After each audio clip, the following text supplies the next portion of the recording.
बिस्मिल्लाहिर्रहमानिर्रहीम। अस्सलाम वालेकुम नाज़रीन, आप यूट्यूब चैनल देख रहे हैं। मैं इमरान खान हूँ। लॉन्ग मार्च का दूसरा दिन है और पहले दिन में लाहौरियों ने कमाल कर दिया। यानी लाहौर एक वक्त था जब हम कहते थे कि ये मुस्लिम लीग नून का गढ़ है। एक दौर में मुस्लिम लीग नून का गढ़ हुआ करता था लाहौर, लेकिन फिर मरीम नवाज साहिबा ने सियासत शुरू की और आहिस्ता आहिस्ता मुस्लिम लीग नून लाहौर के चौकों चौराहों में गलियों में दफन होती चली गई। और फिर अल्लाह रखा पेप्सी साहब ने लिबर्टी चौक में नून लीग की आखिरी रसूमात अदा की।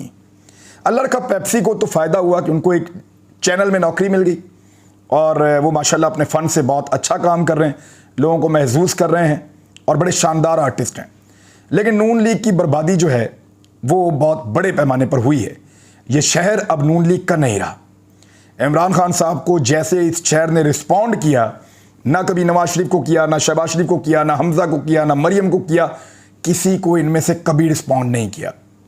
यानी ये फैमिली अपनी पूरी ताकत के बावजूद, पूरे पैसे के बावजूद कभी भी लाहौर पे ऐसे रूल नहीं कर सकी जैसे इमरान खान साहब ने कल के दिन में इस शहर के ऊपर रूल किया है। इमरान खान साहब का सिक्का जम गया इस शहर के अंदर और पूरा शहर उनके साथ खड़ा है। अब बारी है शेखुपुरा वालों की, शादरा वालों की, और फिर कामों की तक ये लोग जाएंगे, फिर बाद में गुजरावाला की तरफ जाएंगे। तो एक लंबा सफ़र है जो इमरान खान साहब तय करेंगे और उनके मुखालिफ के आसाब थकेंगे। आसाब थकने का नज़ारा तो आपने देख लिया कि उन्होंने प्रेस कॉन्फ्रेंस कर दी जिन्होंने कभी प्रेस कॉन्फ्रेंस नहीं की। यानी डीजी आईएसआई ने, मैंने कभी इंडिया के खिलाफ भी इनकी प्रेस कॉन्फ्रेंस नहीं देखी। मैंने कभी पीटीएम के खिलाफ, जो रॉ से फंडिंग लेते हैं, उनके खिलाफ भी इनकी प्रेस कॉन्फ्रेंस नहीं देखी। मैंने कभी अमेरिका के खिलाफ भी नहीं देखी। मैंने कभी किसी और मुल्क के खिलाफ भी नहीं देखी। तालिबान के खिलाफ भी मैंने सच कोई चीज़ नहीं देखी। लेकिन मैंने देखा कि इमरान खान के खिलाफ उन्होंने अपनी प्रेस कॉन्फ्रेंस में बार बार बात की और पॉलिटिकल बात की। एक बात पे तो मुझे बड़ा एतराज़ है कि अरशद शरीफ को पाकिस्तान में कोई ख़तरा नहीं था। दोनों ऑफिसर्स जो जनरल से वो कह रहे थे, तो एक बात मैं बड़ी क्लियर कर दूं, इतना बड़ा दिल था अरशद शरीफ का।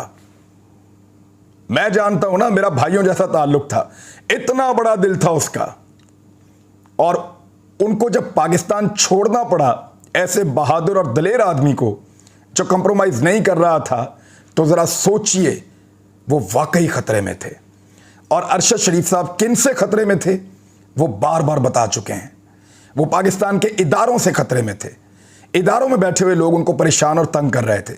पाकिस्तान की एस्टेब्लिशमेंट ने उनका जीना हराम कर रखा था। बाकी सहाफ़ियों के साथ भी यही हो रहा है।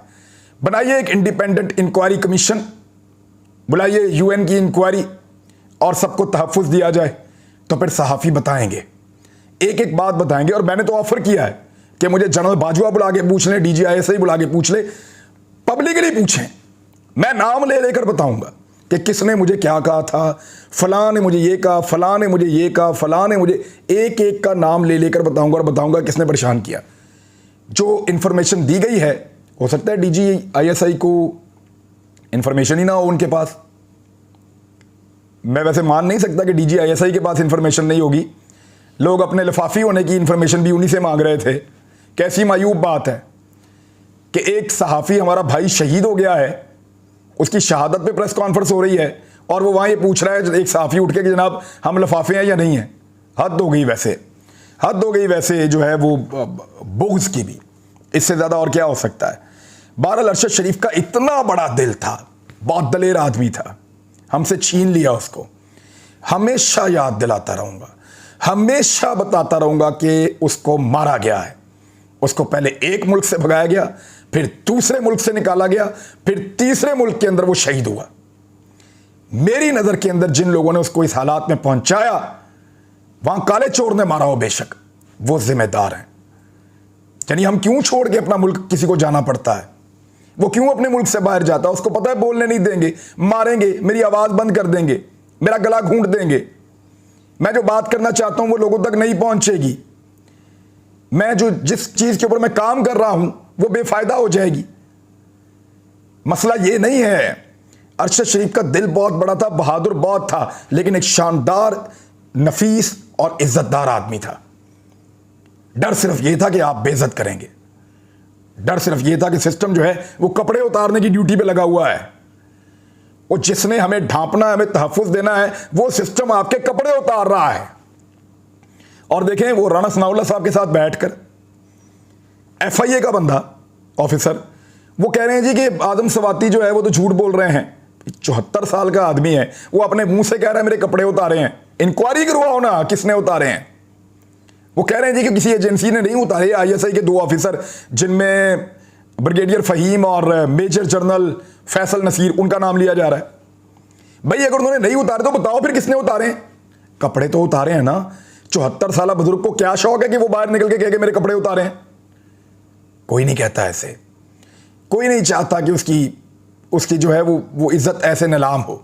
वो ये कह रहे हैं कि मैं खुदकुशी कर लूं अगर हराम ना हो मेरे मजहब के अंदर, तो इस्लाम के अंदर। तो बहरहाल बहुत ज़्यादा बुरी सूरत हाल हो गई है इंपोर्टेड हुकूमत की। और कभी वो गवर्नर राज लगाने की बातें करते हैं, कभी वो दफ्तर खारजा के साथ बैठकर प्रेस कॉन्फ्रेंस करते हैं कि जी अरशद शरीफ साहब जो हैं उनको हमने नहीं निकाला UAE से। साबित हो जाएगा थोड़े दिनों के अंदर। ज़रा सांस लें, सब्र करें और UN से इंक्वायरी करवाएं जो हमारा मुतालबा है। और अगर ये मुतालबा पूरा ना हुआ तो मैं एक चीज़ अर्ज़ करूं, मैं उठाऊंगा अरशद भाई के लिए आवाज़। कोई ना उठाए बेशक, मैं ये आवाज़ उठाता रहूंगा, हमेशा मुतालबा करता रहूंगा। मुझे कोई भी कीमत देनी पड़ी वो भी चुकाऊंगा इंशाल्लाह, क्योंकि अरशद भाई का मेरे पे एक बहुत बड़ा एहसान है। और एक नहीं, बहुत सारे हैं, बहुत सारे हैं। उन्होंने मुझे बहुत सारी चीज़ें जो हैं उसमें गाइड किया था और बताया था। और एक आध दफ़ा तो उनके बताने की वजह से मैं गिरफ्तारी से बचा था। तो अरशद भाई के बहुत सारे एहसानात हैं। मैं एहसान चुकाने की बात नहीं कर रहा, मेरा फ़र्ज़ है वो काम मैं करूँगा। एहसान तो मैं अब उनका कभी नहीं चुका सकता। गवर्नर राज की कभी बातें हो रही है, गवर्नर राज लगा देंगे। और फिर मुज़ाकरात की पेशकश भी साथ साथ हो रही है। हुकूमत ने कमेटी बना दी, साद रफ़ीक हैं, याद सादिक हैं, कमरुज़्ज़मान कायरा हैं, मौलाना असद हैं और बाकी और कुछ लोग हैं, मरियम औरंगज़ेब भी बीच में। ये जब कमेटी मैंने देखी ना तो मुझे आइडिया हो गया कमेटी सीरियस नहीं है, ये बिला वजह ही बनाई है उन्होंने। और मुज़ाकरात की पेशकश में 2 ऑप्शन हो सकते हैं। देखें, हुकूमत ने जानबूझकर मुज़ाकरात की ऑप्शन सामने रखी है। हुकूमत ये जानती है कि अगर इमरान खान बहुत बड़ा हुजूम लेकर आ जाते हैं, बहुत बड़ी ताकत इकट्ठी कर देते हैं, तो फिर हम मुज़ाकरात के जरिए कोई रास्ता निकालने की कोशिश करेंगे। लेकिन अगर वो ताकत इकट्ठी नहीं करते तो फिर हम ताकत का इस्तेमाल करेंगे, लोगों को डिस्पर्स करेंगे, इमरान खान के लॉन्ग मार्च को नाकाम बनाएंगे और कहेंगे कि हम तो पहले दिन से कह रहे थे कि आओ मुज़ाकरात करो। ये एक ट्रैप भी हो सकता है कि आओ आकर मुज़ाकरात करो। जब ये मुज़ाकरात ही नहीं कर रहे तो फिर हमने डंडा ही चलाना है ना, हम और क्या करेंगे। वो अपने डंडा चलाने की जस्टिफिकेशन ढूंढ रहे हैं, रियासती ताकत और जबर को इस्तेमाल करने की जस्टिफिकेशन ढूंढ रहे हैं। लेकिन लोग डर नहीं रहे। मैंने लोगों की आंखों में अज़म देखा है। ये हैं टक्कर के लोग, बुजुर्ग, खवातीन, बच्चे, ये पाकिस्तान की मिडिल क्लास जो पाकिस्तान को चलाती है, जिनकी वजह से पाकिस्तान का पहिया घूमता है। वो इमरान खान की गाड़ी के पहिए के साथ साथ घूमते हुए पहुंच रहे हैं इस्लामाबाद की तरफ। लाहौर ने अपना इम्तिहान जो है वो फर्स्ट डिवीजन से पास किया है। अब बाकी शहरों का इम्तिहान है कि क्या वो लाहौर की तरह इमरान खान को रिस्पॉन्ड करते हैं। और नून लीग बेचारी GT रोड की पार्टी रह गई थी। इमरान खान ने लगता है GT रोड से भी वाइप आउट कर देना है इसको। ये वो इलाके हैं जहां से नून लीग सीटें ले लेती थी। लेकिन अगर इस तरफ भी इमरान खान साहब निकल पड़े हैं तो ये लॉन्ग मार्च एक बहुत बड़ी कंपेन में कन्वर्ट हो जाएगा। पाकिस्तान में रोजाना हजारों नौजवान जो है वो वोटर बन रहे हैं, हजारों की तादाद में रोजाना पाकिस्तान में नौजवान 18 साल की उम्र को पहुंच रहे हैं। और वो सारे के सारे 99% तक या 95% भी आप कह लें वो इमरान खान के वोटर हैं। ये जितना डिले करेंगे इमरान खान के वोटर उतने बढ़ते चले जाएंगे। बहरहाल ताकतवर लोग, मुक्तदर हल्के, स्टैब्लिशमेंट, गेम उनके हाथों से भी बाहर जा रही है। और वो तो आपको प्रेस कॉन्फ्रेंस से आइडिया हो ही गया।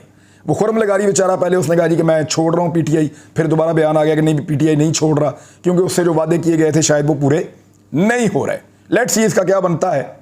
लेकिन इमरान खान साहब ने एक अनाउंसमेंट कर दी है कि जो भी आजमाइश पर पूरा नहीं उतरता वो पार्टी से अलग हो जाए, क्योंकि ये टाइम है आजमाइश का। इस वक्त खड़ा होना पड़ेगा पार्टी के साथ। बहुत सारे नौजवान जो हैं पाकिस्तान तहरीक इंसाफ के, वो लीडर्स के ऊपर बाजी ले रहे हैं, लीडर्स से बेहतर परफॉर्म कर रहे हैं। और इमरान खान साहब, उन्होंने बाकायदा अपना एक सेल बनाया हुआ है जिसमें इंफॉर्मेशन कलेक्ट हो रही है कि कौन क्या कर रहा है। इसी बुनियाद पर अगली मरतबा टिकट भी मिलेंगे। इसी बुनियाद के ऊपर पाकिस्तान तहरीक इंसाफ टिकट देगी और इस मरतबा जो टिकट जो है वो जीत का टिकट है। जिसको टिकट मिला वो जीत गया। सूरत-ए-हाल आपके सामने है। अभी ये देखें ना, सुप्रीम कोर्ट बार एसोसिएशन का जो इलेक्शन हुआ, बड़े लंबे अरसे के बाद नून लीग जीतती आ रही थी। आसमा जहांगीर ग्रुप जो है, बड़े लंबे अरसे के बाद नून लीग को शिकस्त हुई है। यानी ये जो आदम नज़ीर तारड़ और एहसन भून साहब जो हैं, इनका ग्रुप ये शिकस्त खा गया है और ये तारीखी फतह हासिल की है पाकिस्तान तहरीक इंसाफ के हामिद खान ग्रुप ने। और उसमें जो उम्मीदवार हैं आबद जुबैरी, ये सदर सुप्रीम कोर्ट बार एसोसिएशन मुंतखब हो गए हैं। बड़े शानदार लॉयर हैं, बड़े शानदार इंसान भी हैं और बड़े बहादुर इंसान भी हैं। और इनको बहुत मुबारकबाद कि इन्होंने ये इलेक्शन जीता है और इन्होंने तारीख को बदला है बड़े लंबे अरसे के बाद। अब जहां इलेक्शन होगा ना, वहां नून लीग हारेगी। जहां इलेक्शन होगा वहां पाकिस्तान तहरीक इंसाफ जीतेगी। पीडीएम की सारी जमातें हारेंगी। ये बात पत्थर पे लकीर बनती चली जा रही है और इस लॉन्ग मार्च के बाद और ज्यादा पत्थर पे लकीर बनती चली जाएगी। काबीना जो है वो 74 पे हुई थी, एक बंदे ने इस्तीफा दिया था, लेकिन साथ ही दोबारा शहबाज शरीफ साहब ने एक और वजीर बनाकर फिर 75 पे पहुंचा दिए। 75 बंदों की काबीना, तौबा इस्तग़फ़ार। ये वो मुल्क है जिसके पास खाने के पैसे नहीं है, जहर खाने के पैसे वो खुद कहते नहीं है। 75 बंदों की काबीना। रोजाना आपका प्राइम मिनिस्टर करता है कशकोल हाथ में लेके मैं फिर रहा हूं, लेकिन मेरे पीछे 75 बंदों की काबीना भी है। और फिटे मुंह आधे से ज्यादा बंदों के ऊपर, तो उनके पास पोर्टफोलियो भी नहीं है आधे से ज्यादा बंदों के पास। 75 बंदों की काबीना। यार मियां साहब, आपने बेवकूफ समझा पाकिस्तानियों को? यार 75 बंदों की काबीना आपने बना लिया और दुनिया से आप पैसे मांग रहे हैं। और जिन मुल्कों से आप पैसे मांग रहे हैं, किसी की 20 बंदों की है, किसी की 25 बंदों की काबीना है। यानी वो 20 से 25 वज़रा से ऊपर का बोझ नहीं उठा रहे। आपने 75 बंदे वजीर बनाए हुए हैं जिनमें से आधों के पास पोर्टफोलियो ही नहीं है, आधों के पास कोई महकमा ही नहीं है, उनको पता ही नहीं है उनकी वजारत क्या है। फिटे मुंह ऐसी गवर्नेंस के ऊपर। और सीरियसली मैं कह रहा हूं कि इससे ज्यादा बुरी सूरत-ए-हाल पाकिस्तान में और कोई हो नहीं सकती। होटल वालों को धमकियां दे रहे हैं, उनको ये कह रहे हैं कि जो पाकिस्तान तहरीक इंसाफ के लॉन्ग मार्च के लिए लोग आए इस्लामाबाद में, होटलों में उनको जगह ना देना वरना होटल सील कर देंगे। ये चल रहा है। इमरान खान साहब ने आने दिया था ना फजल रहमान को भी 2 दफा, मरियम को भी, हमजा को भी, बिलावल को भी, सबने तमाशा लगाया इस्लामाबाद में। तो इमरान खान को नहीं आने देना। वजह यह है कि उस वक्त एस्टेब्लिशमेंट इमरान खान को कहती थी कि जमहूरी तर्ज अमल इख्तियार कीजिए, इनको आने दीजिए, आने दीजिए। अंदर खाते मामला तय कर रहे थे जब एस्टेब्लिशमेंट वाले इनके साथ, जब बूट के ऊपर पॉलिश हो रही थी दबा के, जब बूट के ऊपर जबान रखी हुई थी, जब डिक्कियों के अंदर बैठ के सफर हो रहे थे, वो बात तो नहीं बताई DGISPR ने। वहां किसी सहाफी को इतनी जरूरत नहीं हुई कि वो पूछे कि इमरान खान के साथ तो आर्मी चीफ की मुलाकात हुई है। तो ये बताए ना कि शहबाज शरीफ कैसे डिक्की में बैठ के जाते थे मुलाकात के लिए, और वो खुफिया मुलाकातें कौन करता था, मलिक अहमद खान क्या किया करते थे, वो सारी बातें भी बताएं। वो सारी बातें नहीं पूछी किसी ने और ना बताई गई, बल्कि ये कहा गया कि अभी सदर पाकिस्तान की मौजूदगी में जो इमरान खान साहब की मुलाकात हुई है आर्मी चीफ के साथ, यानी एक सवाल उठाया DG साहब ने, और सवाल ये उठाया कि जिसको आप ये कहते हैं मीर जाफर, मीर सादक, न्यूट्रल कहते हैं, जानवर कहते हैं, सारा कुछ कहते हैं, उसी से आप मुलाकात भी करते हैं। तो भी इमरान खान ने तो आज तक नाम नहीं लिया। तो मैं एक सवाल पूछ लेता हूं, छोटी सी जसारत कर देता हूं, सवाल पूछना मेरा हक है, चाहे वो DGISI हो, चाहे वो DGISPR हो, चाहे वो आर्मी चीफ हो, सवाल तो हम पूछ सकते हैं। तो सवाल मेरा ये है कि अगर आपको लगता था कि वो आपको जानवर कहते हैं, न्यूट्रल कहते हैं, आपको मीर जाफर और मीर सादक अगर कहते हैं, तो आपको क्या जरूरत थी उससे जाके मिलने की? मिलने तो आप भी गए थे ना सदर पाकिस्तान के पास। इमरान खान साहब भी तो पार्टी से ताल्लुक रखते हैं, सदर आरफ अलवी, तो फिर आप ही ना जाते मिलने के लिए? यानी जो शिकवा आप कर रहे हैं अगर वो आपसे किया जाए तो जबानबंदी होनी चाहिए। इसी बात के लिए तो बोल रहा हूं, अगर एक प्राइम मिनिस्टर की इज्जत नहीं इस मुल्क के अंदर तो फिर किसी की भी नहीं है। प्राइम मिनिस्टर ही मुंतखब नुमाइंदा होता है अवाम का। सबसे बड़ी और मेन इज्जत उसकी और सदर पाकिस्तान की होनी चाहिए, उसके बाद बाकी सारे नीचे आते हैं। लेकिन यहां पे आवे का आवे ही बिगड़ा हुआ है।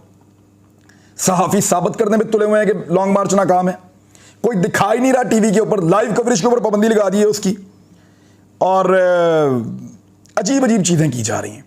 यानी ऐसी चीजें जो बड़ी मायूब लगती हैं और उनको देखकर मायूसी होती है कि ये पाकिस्तान में क्या चल रहा है। लेकिन उम्मीद की किरण हर वो आदमी है जो इस वक्त बाहर निकल रहा है, जो इस वक्त जोर लगा रहा है, जो इस वक्त पाकिस्तान की जान मुट्ठी में से छुड़वा रहा है, जो कोशिश कर रहा है कि आज पाकिस्तान को हकीकी आजादी मिलनी चाहिए। और इस मर्तबा पाकिस्तानी आज़ादी लेकर छोड़ेंगे। मैं उनकी आंखों में देख रहा हूं, मैं बच्चों को देख रहा हूं, बुजुर्गों को देख रहा हूं, उनका आज़म देख रहा हूं चट्टान की तरह। वो टक्कर देने आए हैं। मैं किसी बंदे की बात नहीं कर रहा, मैं किसी इदारे की बात भी नहीं कर रहा। वो निज़ाम से टक्कर दे रहे हैं। जो निज़ाम चंद लोगों को मुकद्दस गाय बनाता है, जो चार दीवारी के अंदर फैसले करते हैं और मुल्क पे मुसल्लत कर देते हैं, जो निज़ाम बैरून मुल्क से आने वाले फैसलों के ऊपर यस बॉस कहता है, वो उस निज़ाम को टक्कर दे रहे हैं।